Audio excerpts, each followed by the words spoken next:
So I want to get into this guy named Victor Wembanyama, who I've been seeing a whole lot on Instagram and on YouTube about how he went at Team USA for France. And at first, I thought this was going to be an overhyped player, right? You know, maybe like, no offense, I'm not going to name any names. I don't want nobody coming after me. But after watching him, I was like, this guy's actually pretty good. He's going at Chet Holmgren. He's going at some valid Team USA players. And not only that, dude is young. Dude is nice.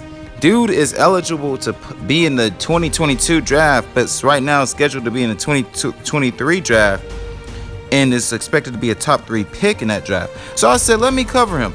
So I'm going to do a player comparison.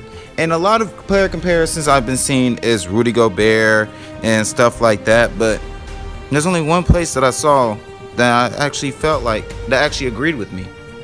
And that's Kristaps Porzingis. Now, you guys might be thinking, well, Kristaps, are we talking about Shanghai Sharks Kristaps Porzingis, or are we talking about the nice Kristaps Porzingis? Now, I'm talking about the nice Kristaps Porzingis. I think this guy is, I think his ceiling is Kristaps Porzingis, if not even higher, because he's going to be able to learn from the mistakes that Kristaps Porzingis has made, but also learn from the great things that Kristaps has made. And he's also, from what I've seen, he's a better defender than Kristaps Porzingis. I'll read off some of his stats. He played in the LNB Pro A league in France, and 18 games he played. He averaged 16.9 minutes per game, 6.8 points per game, 4.7 rebounds per game, 1.9 blocks per game, and 0.9 turnovers.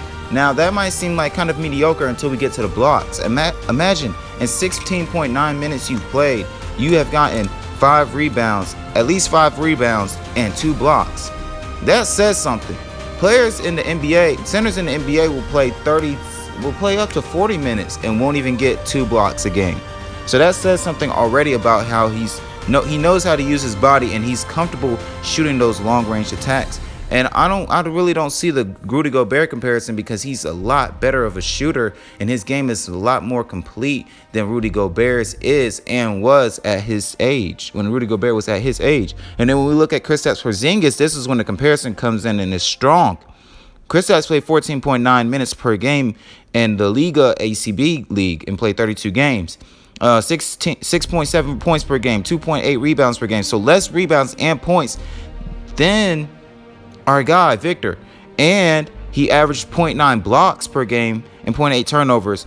And the field goal percentage and the 3-point percentage is very similar, but Kristaps is far worse, or not as good as Victor was at that time. And then when we look at the next year, because Victor's going to have to play one more year overseas, we see that Victor, or at least Kristaps Porzingis, that next year, after he was Victor's age, he had 21.7 minutes per game. He averaged 10.7 points per game, 4.8 rebounds per game, 1 block per game, and 1.3 turnovers. And his free throw percentage went from 68.4% or 60% to 77.4%. So he can definitely improve. And then we know what happened when he got to the NBA. Averaged 14.3 points per game, 7.3 rebounds per game, 1.3 assists per game, and 1.9 blocks per game. So all I see is upside potential from Victor Wembanyama, and I think he's going to be better than Kristaps Porzingis. In one year, he might just leave France to win a gold in the World Cup. As far as his size goes, I feel like he's going to get more weight on his bones, and plus it's a lot more physical overseas than it is in the US. So I think that he's just going to be more comfortable in the US style of play. But if you guys like this stuff, leave a like and subscribe.